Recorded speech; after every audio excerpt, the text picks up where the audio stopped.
Bonsoir, nous sommes lundi 9 mai 2022. Bienvenue à ce rendez-vous du journal en langue française dont voici les principaux titres. La Russie, par la voix de son ambassade à Bujumbura, promet d'aider dans la livraison du carburant, des fertilisants et des médicaments afin d'essayer de résoudre le problème de pénurie de ces produits survenus suite aux conséquences liées à la guerre en Ukraine. Les agences de voyage effectuant le transport vers l'intérieur du pays ont arrêté leurs activités suite au manque de carburant de type mazout sur les stations-service, une situation qui provoque les plaintes des passagers. Voilà pour le sommaire. Tout de suite, les détails.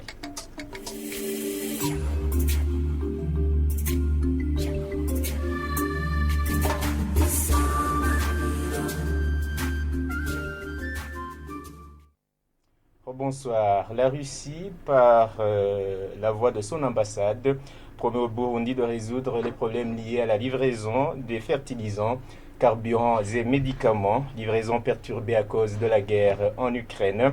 Lors de la célébration des 77 ans après la fin de la Seconde Guerre mondiale, ce lundi, l'ambassadeur de Russie au Burundi indique qu'ils vont tout faire pour que d'ici peu, ces produits arrivent au Burundi. Je vous prie de le suivre. En ce qui concerne les médicaments, je peux dire qu'à partir de la semaine prochaine, on a préparé pratiquement la visite de la délégation qui va venir au Burundi pour discuter la livraison des médicaments et l'appui dans le domaine de médecine en général. Bien sûr, ça va prendre quelques temps. Moi, personnellement, je ne peux pas dire les dates exactes, mais je peux dire que nous allons faire tous pour accélérer ce processus et je vais bien sûr tenir vous au courant. En ce qui concerne la livraison de carburant et de fertilisants, il y a les problèmes que les pétroliers ou les bateaux doivent quitter les ports russes pour venir à Dar es Salaam ou d'autres ports pour transporter de là-bas au Burundi de carburant et des médicaments. Maintenant, nous sommes en train de chercher les entreprises, les raffineries russes qui peuvent le faire le plus vite possible.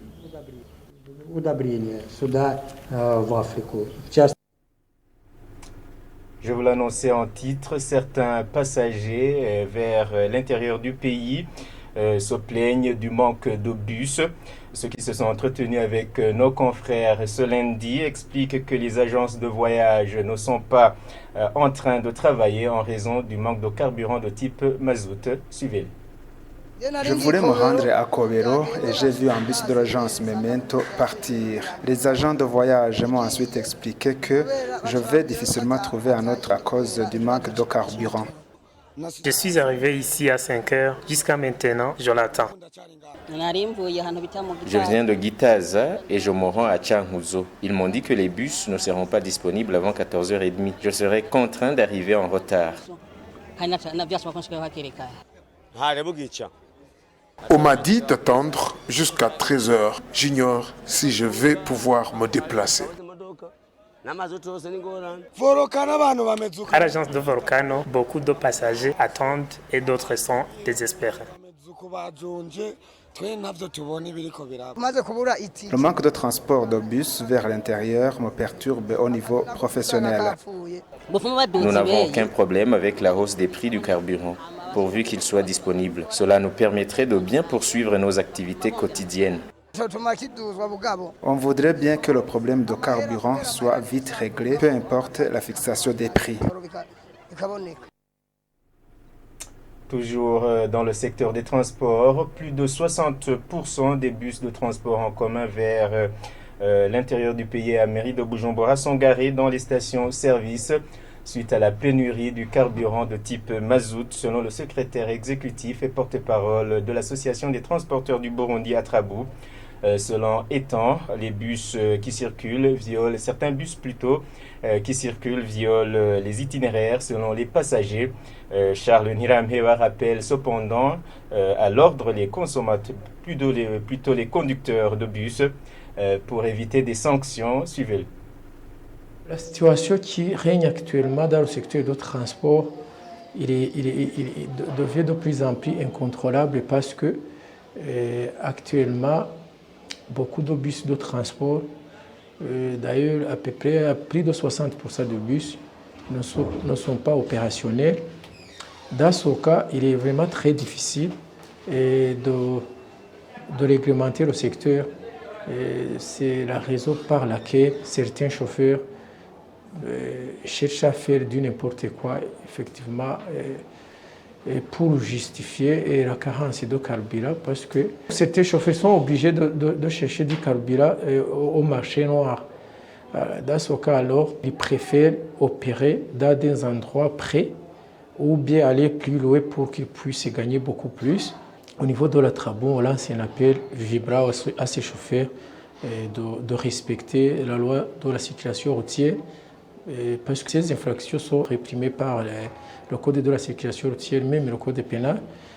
Alors ils doivent respecter, quel que soit là où ils ont trouvé le carburant, ils doivent respecter d'abord la loi du pays, sinon ils risquent d'être sanctionnés par la loi telle que je viens de le dire. Alors là, l'appel que je peux lancer, et comme je vous ai dit, il est vraiment très difficile maintenant de réglementer les véhicules qui ne sont pas opérationnels, mais nos agents qui se trouvent sur les différents parkings, ils doivent d'abord faire respecter la loi, et pour peu de véhicules qui sont encore opérationnels, et en attendant que le carburant sera disponible sur les stations-service. Page agriculture à présent, une perte de plus de 30% du riz est enregistrée à cause des maladies du riz en Afrique subsaharienne. Annonce faite ce lundi dans un atelier de formation sur ces maladies du riz. Selon le chef de file pour l'amélioration des plantes et semences à l'Institut international de recherche du riz dans la région de l'Afrique de l'Est et du Sud. Cet atelier vise notamment l'initiation d'un réseau de chercheurs sur ces maladies. Jean de Dieu, il a causé pour plus de détails. 16 pays, dont la plupart ressortissants de l'Afrique subsaharienne, se réunissent à Bujumbura dans un atelier de formation sur les maladies du riz en cette région. Pour le représentant du ministère en charge de questions agricoles au Burundi, d'ailleurs assistant du ministre, certains pays africains dont le Burundi présentent le potentiel d'atteindre l'autosuffisance en ce qui est de la production du riz, une opportunité non atteinte à cause de différentes contraintes dont les maladies qui attaquent cette culture. La consommation totale en Afrique subsaharienne devrait passer de 20 à 48 millions de tonnes en 2050 et à 88 millions dans une hypothèse d'accroissement de 1,5% par an. À présent, le Burundi et certains pays africains ont le potentiel d'atteindre l'autosuffisance dans la production du riz. Cependant, cette opportunité n'est pas atteinte à cause des contraintes telles que les stress, c'est-à-dire les maladies dues aux champignons, les maladies qui sont dues aux bactéries, etc. Quant au représentant légal de l'Institut international de recherche sur le riz, IRI au Burundi, 30% de la production du riz, c'est la quantité qu'on perd à cause de ces maladies. En général, au niveau du riz, nous avons déjà 30% de la production du riz qui partent à cause de ces maladies-là. Il y a des maladies qui sont partout où on cultive le riz. Je veux citer par exemple la périculariose. C'est une maladie qui est due à un champignon et qui est présente partout où il y a du riz. Il y a d'autres maladies qui sont causées par les virus, comme la panachure jaune, qui est présente au niveau de toute l'Afrique et inclus le Burundi. Donc les maladies du riz au Burundi, c'est une réalité. Et nous ne voudrions pas fermer les yeux face à ces maladies. Nous voudrions que les institutions de recherche que nous sommes, l'IRI, les ABU, les différentes universités, se mobilisent pour bien les connaître, les identifier et surtout donner les voies et moyens pour lutter contre ces maladies. Cet atelier vise entre autres la création d'un réseau de chercheurs en vue d'assurer un traitement efficace de ces maladies, ont indiqué le chef de file pour l'amélioration des plantes et les semences à cet institut de recherche sur le riz dans la région de l'Afrique de l'Est et du Sud et le représentant légal de cet institut au Burundi. Toujours dans la même rubrique, plus de 60% des pesticides bannis dans une trentaine de pays, sont utilisés au Burundi selon Pesticide Action Network, qui œuvre pour la promotion et l'adoption d'alternatives et de pratiques agricoles écologiquement saines. Ferdinand Ndikudia est professeur d'université et l'un des conférenciers lors de la conférence internationale sur le développement durable ce lundi. Conseil au gouvernement d'actualiser la liste des pesticides à importer. Vestine Boutoui.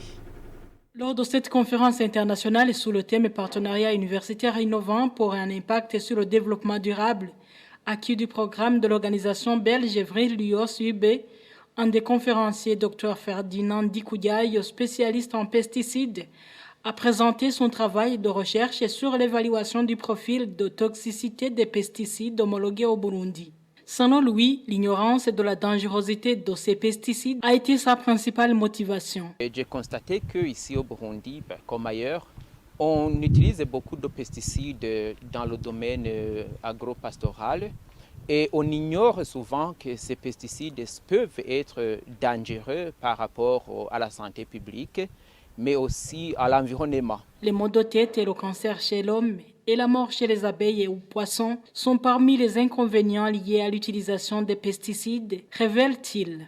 D'abord, au niveau de l'homme, il y a des effets qui sont aigus, donc des effets qu'on peut observer directement après être exposé aux pesticides. C'est notamment le fait qu'il y a des maux de tête, de la fatigue, tout ça. Mais le problème devient sérieux lorsque on considère les méfaits des pesticides à long terme.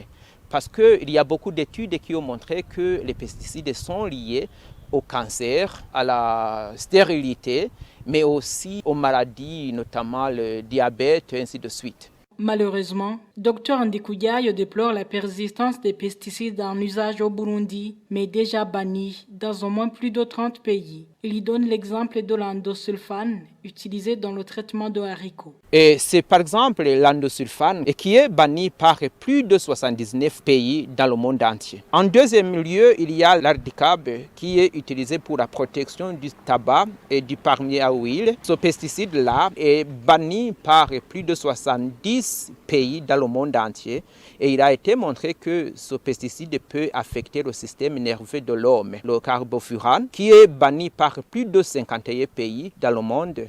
D'après l'organisation américaine Pesticide Action Network, 62,9% des pesticides utilisés au Burundi sont déjà bannis au moins par 30 pays du monde. Alors ce spécialiste en pesticides, Dr Ferdinand Ndikudia, conseille au gouvernement à actualiser les listes des pesticides à importer et de sensibiliser la population sur les méfaits de ces produits phytosanitaires. Page média. Le Conseil national de la communication devrait prendre les devants pour promouvoir la liberté de la presse au Burundi. Ceci est dit par Melchior Nichaenzi, président de l'association Burundian Journalist Alliance, lors d'un débat à l'occasion de la célébration de la Journée internationale de la liberté de la presse. Suivez-le. Ça ne demande pas beaucoup de choses pour qu'il y ait la liberté de presse au Burundi ou pour que le métier du journalisme soit fait en toute liberté. Je cite seulement 3 choses à faire pour la promotion de la liberté de presse. Premièrement, avant que le CNC donne l'autorisation aux médias, il faut que les responsables de ces médias donnent au CNC un extrait bancaire, le nombre de journalistes qui vont travailler dans cette institution. Parce que c'est la pauvreté qui cause le non-équilibre de l'information. Deuxièmement, il faut respecter les lois, renforcer les capacités des journalistes, comme le président de la République l'a indiqué avec les médias. Le pays peut se développer. Troisièmement, les responsables des médias doivent donner des conseils aux journalistes parce qu'il y a des fois qu'on enregistre des cas qui prouvent exactement que les journalistes ne sont pas au courant de la gravité de l'acte.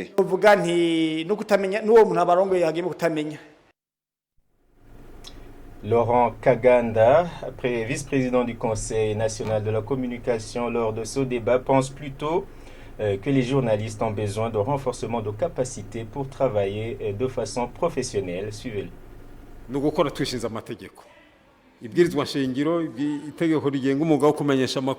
Premièrement, la profession de journaliste doit être conforme à la loi régissant la presse et à la loi organique du CNC.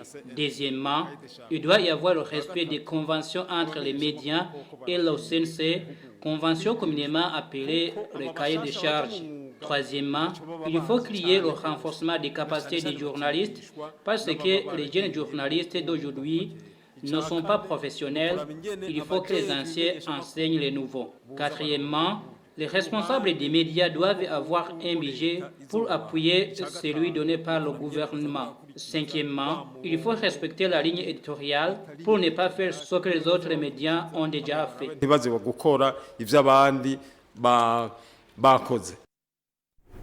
Eh bien, ainsi s'achève ce journal. Merci de nous avoir suivis. Merci à l'équipe de la rédaction télévision de m'avoir aidé à préparer ce journal. Bonne soirée à la suite de nos programmes.